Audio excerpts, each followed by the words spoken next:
तुम्हारे 75% हो जाते तो तुम्हें सरकार द्वारा मिलती 25,000 रुपए। लेकिन अफसोस बस कि सर हमारे 74 ही रह गए। अरे भैया सेकंड बोर्ड एग्जाम दो ना। तुम्हारे 15 अप्रैल से लेकर के 22 अप्रैल तक इसका ऑनलाइन आवेदन फॉर्म भरा जाएगा, मात्र 25 रुपए। बस इतने में तुम फॉर्म को फिल कर पाओगे। तो फाइनली एमपी बोर्ड ने रिजल्ट का अनाउंसमेंट कर दिया है। कुछ बच्चों का रिजल्ट बहुत ही शानदार रहा है, उनको मैनी मैनी कॉन्ग्रेचुलेशन। लेकिन यहीं पर हमारे कुछ स्टूडेंट्स ऐसे हैं जो या तो एग्जाम में फेल हो गए हैं या उनके मन मुताबिक नंबर नहीं मिला है। वो अब चाहते हैं कि यार सर थोड़ी ना मेरे नंबर कट गए इस सब्जेक्ट में, तो मैं इंप्रूव करना चाहता हूं अपने नंबर को, कॉपी को रीचेकिंग कराना चाहता हूं ताकि हमारा नंबर बढ़े। तो परेशान नहीं होना है, एमपी बोर्ड ने तुम सबको एक गोल्डन चांस दिया है, उसका नाम है सेकंड बोर्ड एग्जाम। जी हां, आपने सही सुना, आपको बिल्कुल भी परेशान नहीं होना है। गुड अपॉर्चुनिटी दिया है एमपी बोर्ड ने, हम इस अपॉर्चुनिटी का फायदा उठाएंगे और हम टॉपर की तरह नंबर लाके दिखाएंगे। तो आइए हम सेकंड बोर्ड एग्जाम के बारे में डिटेल डिस्कस करते हैं, जैसे हम कुछ पॉइंटों को कवर अप करने वाले हैं। सबसे पहले देखेंगे सेकंड बोर्ड एग्जाम के लिए इंपॉर्टेंट डेट्स कौन कौन से होंगे, मतलब कब हमारा एग्जाम होगा, कब एग्जाम फॉर्म भरे जाएंगे, टाइमिंग क्या रहेगी, ये सब चीज हम डेट में डिस्कस करेंगे। इसके बाद हम देखेंगे कि इसके लिए एलिजिबिलिटी कौन कौन सी है, मतलब कौन कौन से स्टूडेंट्स इस एग्जाम को दे सकते हैं, क्या क्राइटेरिया रखा है एमपी बोर्ड, ये सब हम एलिजिबिलिटी के अंदर डिस्कस करेंगे। हमारा तीसरा पॉइंट कहता है इंपॉर्टेंट रूल्स कौन कौन सा है सेकंड बोर्ड एग्जाम का। हाल ही में सेकंड बोर्ड ने कई सारे रूल्स को चेंज किया है ना। कुछ रूल्स आपके में लागू हो रहा है, कुछ रूल्स नहीं लागू हो रहा है, तो इसके बारे में डिस्कस करेंगे। तो आप अपने हिसाब से देख लो कि आप किस रूल्स के मुताबिक एग्जाम देने जा रहे हो। तो अगर ये फुलफिल करता है तो एग्जाम देना, नहीं करता है तो हम उसका कोई और सोल्यूशन बताएंगे। इसके बाद हम बताएंगे फीस स्ट्रक्चर क्या रहेगा, कितने पैसे देने पड़ेंगे, कुछ पैसों में डिस्काउंट होगा कि नहीं होगा, इस पर हम डिस्कस करेंगे। साथ ही हम बताएंगे कि एप्लीकेशन प्रोसेस, मतलब एप्लीकेशन फिल कैसे करना है, क्या आप स्वयं घर बैठे कर पाओगे, स्कूल के टीचर करेंगे, क्या प्रोसीजर रहेगा, इस पर डिस्कस करेंगे। एंड फाइनली अंतिम में एक एडवाइस देने वाला हूं जो कि आपके एग्जाम के लिए काफी इंपॉर्टेंट रहेगा।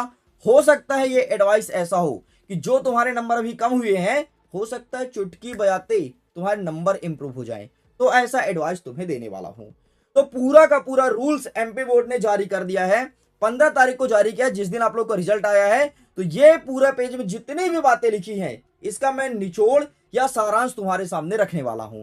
तो आइए सबसे पहले देख लेते हैं कि क्या रहने वाला है इंपॉर्टेंट डेट्स। अगर मैं तारीख की बात करूं तो 15 अप्रैल से लेकर के 22 अप्रैल तक इसका ऑनलाइन आवेदन फॉर्म भरा जाएगा। 22 के बाद आप फॉर्म नहीं भर पाओगे, तो अगर तुम्हें सेकंड बोर्ड एग्जाम देना है तो 22 अप्रैल लास्ट डेट अपने दिमाग में बैठा लीजिए। अब अगर आप क्लास 10th में हैं तो आपका एग्जाम 7 मई से लेकर के 19 मई तक होगा। अगर आप क्लास 12th में हैं तो आपका एग्जाम 7 मई से लेकर के 25 मई तक चलेगा और किसी भी एक दिन तुम्हारे सब्जेक्ट का एग्जाम हो जाएगा। बाकायदे एमपी बोर्ड ने इसका टाइम टेबल भी जारी कर दिया है, वो time table already middle education के यूट्यूब चैनल पर अपलोड है। अब सर टाइमिंग क्या रहेगी, तो इन्होंने टाइमिंग रखा है सुबह 9 बजे से लेकर के 12 बजे तक। आपका जहां भी सेंटर मिलेगा 8:30 में पहुंचना पड़ेगा। पेपर खुलेगा, पेपर दोगे, वैसे ही तो पेपर दोगे जैसे तुमने पहले बोर्ड एग्जाम दिया है। तो ये रहे हमारे इंपॉर्टेंट डेट्स। आगे देखते हैं कि एलिजिबिलिटी कौन कौन सी है, मतलब कौन कौन से स्टूडेंट्स एग्जाम को दे सकते हैं। तो देखो, अगर तुम फेल हो गए हो, कोई एक सब्जेक्ट में फेल हो या फिर एक से अधिक सब्जेक्ट में, आप एग्जाम दे सकते हो। अगर तुम्हारे मन के मुताबिक नंबर नहीं आया है, जैसे तुम्हारा टारगेट था कि सर 95 तो आ जाएगा, लेकिन तुम 65 में अटक गए, भाई बिल्कुल एग्जाम दो, तुम्हारा नंबर बढ़ेगा, है ना। अगर तुम कॉन्फिडेंट हो तुम्हारा नंबर बढ़ेगा तो इंप्रूवमेंट वाले स्टूडेंट्स दे सकते हैं। अब वो स्टूडेंट दे सकते हैं जिन्होंने पहला बोर्ड एग्जाम नहीं दिया है, अब्सेंट हो गए थे कोई कारणवश। जैसे कभी कभी कुछ स्टूडेंट्स होते हैं कि घर में ऐसी प्रॉब्लम्स आ जाती है या फिर तबीयत खराब हो जाती है, एग्जाम नहीं दे पाते हैं। फॉर्म भरो, 2 साल खराब नहीं होगा, आराम से पास हो जाओगे। बाकी वो स्टूडेंट्स भी दे सकते हैं जो अपने मार्क्स को इंप्रूव करना चाहते हैं, मतलब पास तो सभी विषय में है लेकिन उनके हिसाब से परसेंटेज नहीं बना, जैसे उनका टारगेट था 95, वो अटक गए 80 में। इंप्रूवमेंट के लिए सभी सब्जेक्ट का एग्जाम दे सकते हो, तो इतने स्टूडेंट एग्जाम दे सकते हैं। बाकी इसके अलावा अगर आपका कोई अलग कंडीशन है मुझे बताइएगा जरूर। सेकंड बोर्ड एग्जाम के लिए इतने ही कंडीशन फुलफिल होंगे। आइए देखते हैं अब इंपॉर्टेंट रूल्स कौन कौन सा है। अब देखो क्या है, मैंने कुछ बच्चों के रिजल्ट को देखा है जो केवल प्रैक्टिकल में फेल हैं। अरे भाई साहब, अपने स्कूल के टीचर से मिलिए, आपको केवल प्रैक्टिकल का पेपर देना होगा, सेकंड बोर्ड एग्जाम में नहीं बैठोगे, है ना। तो ये बड़ा अच्छा रूल्स है भाई, है ना। हम प्रैक्टिकल में फेल हैं, प्रैक्टिकल का पेपर दो, टॉप कर जाओ, तुम्हारे नंबर में, तुम्हारे रिजल्ट में नंबर जुड़ जाएगा, निकल जाएगा तुम्हारा, अच्छा परसेंटेज बन जाएगा। आगे बढ़ते हैं, मेन एग्जाम के सब्जेक्ट चेंज नहीं होंगे। जैसे जैसे क्लास 12th में तुम लिए थे फिजिक्स, केमिस्ट्री, मैथमेटिक्स। अब तुम चाहो सर मैथमेटिक्स हमें टफ लगता है, हम एक काम करते हैं बायोलॉजी ले लेते हैं, तो बोलोगे सर अब हमें चाहिए फिजिक्स, केमिस्ट्री, बायोलॉजी। ना बेटा ना, चेंज नहीं होगा। तुमने जो पहला सब्जेक्ट चयन किया था पहला बोर्ड एग्जाम में, वही सब्जेक्ट पे तुम्हें एग्जाम देना होगा। नेक्स्ट कहता है रिजल्ट में अलग से डिवीजन नहीं दिखेगा। मतलब तुम्हारे रिजल्ट में कहीं ऐसा नहीं लगेगा कि तुमने दोबारा एग्जाम देगा कि पास हुआ है, वैसा ही तुम्हारा रिजल्ट दिखेगा जैसे तुमने पहले एग्जाम में तुम्हारा रिजल्ट दिख रहा था, है ना। वहां पर कहीं नहीं लिखा रहेगा सेकंड बोर्ड एग्जाम, ये सब दुनियादारी कुछ नहीं लिखा रहेगा, किसी को पता भी नहीं चलेगा अगर तुम किसी को बताओगे नहीं तो, है ना। तो ये बड़ा अच्छा फायदा है। एंड ग्रेस पॉलिसी सेम रहेगी। ग्रेस मतलब क्या होता है, जो 5 नंबर का ग्रेस मिलता है, जैसे अगर तुम्हें पास होने में 2 या 3 नंबर कम रहे हैं तो टीचर अपने से दे देते हैं 2-3 नंबर कि पास हो जाओ यार। तो ग्रेस पॉलिसी इसमें भी रहेगी। अगर इसमें भी तुम अटक गए तो इसमें भी तुम आराम से टीचर द्वारा कृपा किया जाएगा 5 नंबर का और तुम्हें पास कर दिया जाएगा। तो ये रहेगा तुम्हारे लिए इंपॉर्टेंट रूल्स। आइए देखते हैं फीस स्ट्रक्चर क्या होने वाला है। तो देखो यार, अगर तुम एक सब्जेक्ट का एग्जाम दे रहे हो ना, 500 रुपया भैया फिक्स है। 2 सब्जेक्ट का दे रहे हो 500 और जोड़ लो, 1000 रुपये लगेगा। 3 का दे रहे हो तो 1500 रुपये लगेगा। और अगर 4 या 4 से अधिक का दे रहे हो तो आपका लगेगा 2000 रुपया। जैसे कक्षा 10वीं में तुम सभी सब्जेक्ट का एग्जाम देना चाहते हो, जितने तुम्हारे 6 के 6 हैं, तो भाई 2000 रुपए दो, 6 सब्जेक्ट का एग्जाम दो। एक सब्जेक्ट का पेपर देना है 500 रुपए जमा करो। इस प्रकार से तुम्हारा फीस स्ट्रक्चर रहने वाला है। और एक चीज बता देता हूं, पोर्टल चार्ज भी लगेगा भाई साहब, मात्र 25 रुपए। बस इतने में तुम फॉर्म को फिल कर पाओगे। बाकी मैं वीडियो जरूर बनाऊंगा कि फॉर्म को फिल कैसे करें घर बैठे, ताकि जो तुम्हारे एमपी लैंड का चार्ज वगैरह रहता है ना, वो तुम्हारा बच जाएगा। तो मैं इस पर डेडिकेटेड वीडियो बना दूंगा।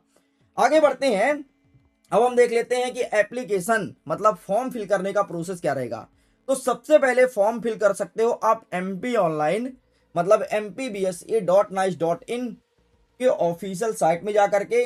और दूसरा तरीका ये है कि अपने स्कूल के टीचर के पास जाइए, अपने प्रिंसिपल को अपना रिजल्ट दीजिए, उनको बताइए कि इतने सब्जेक्ट में हम फेल हो गए हैं सर, उतने सब्जेक्ट के हिसाब से उन्हें 500-500 रुपए दीजिए और चुपचाप घर चले आइए। हाँ, लेकिन जब टीचर को पैसे देना, वो आपको एक रिसिप्ट देंगे, वो रिसिप्ट जरूर रख लेना अपने पास। आगे जाते जाते हम एक तुम्हें एडवाइस देना चाहते हैं। देखो यार, अगर तुम्हारे 2-4 नंबर कम हो रहे हैं ना, अगर किसी सब्जेक्ट में तुम्हारा उम्मीद था कि 75 आ जाएगा, 72 आया है, तुम सेकंड बोर्ड एग्जाम मत दो। तुम ना कॉपी का मूल्यांकन करवा लो एक बार, मुश्किल से मुश्किल 100 से 150 रुपए लगेगा, कॉपी का मूल्यांकन हो जाएगा। लेकिन अगर जैसे तुम क्लास 12th में हो, समझना मेरी बात को, क्लास 12th में हो, अगर तुम्हारे 75% हो जाते तो तुम्हें सरकार द्वारा मिलती 25,000 रुपए। लेकिन अफसोस बस कि सर हमारे 74 ही रह गए। अरे भैया सेकंड बोर्ड एग्जाम दो ना, अरे दो, तुम्हारे नंबर बढ़ेंगे, 75 बनाओ, 25,000 लेके जाओ। और अगर तुम्हें लगता है कि सर यार मैं तो टॉप करता, लेकिन सर अफसोस मैं टॉप नहीं कर पाया, मुझे दोबारा एग्जाम देना है, अरे बिल्कुल फॉर्म फिल करो, एग्जाम दो, है ना, नंबर बढ़ेंगे। लेकिन एक चीज ध्यान रखना, अगर तुम सेकंड बोर्ड एग्जाम में फेल हो जाते हो, तुम्हें फिर से नए सेशन में ही एग्जाम देने का मौका मिलेगा। ठीक है, तो बढ़िया विचार कर लीजिए। और अगर सेकंड बोर्ड एग्जाम देने वाले हो तो प्रिपरेशन अभी से तैयार कर दो। आप किस क्लास में हैं कमेंट सेक्शन में लिख करके जरूर बताइएगा। मैं उम्मीद करता हूँ ये वीडियो आपको पसंद आया होगा। वीडियो पसंद आया तो अपने दोस्तों तक शेयर करके और इस सही इंफॉर्मेशन को जरूर पहुंचाइएगा। मैं वीडियो एंड करता हूँ। Thanks for watching. जल्दी मिलते हैं नेक्स्ट वीडियो के साथ। Thank you.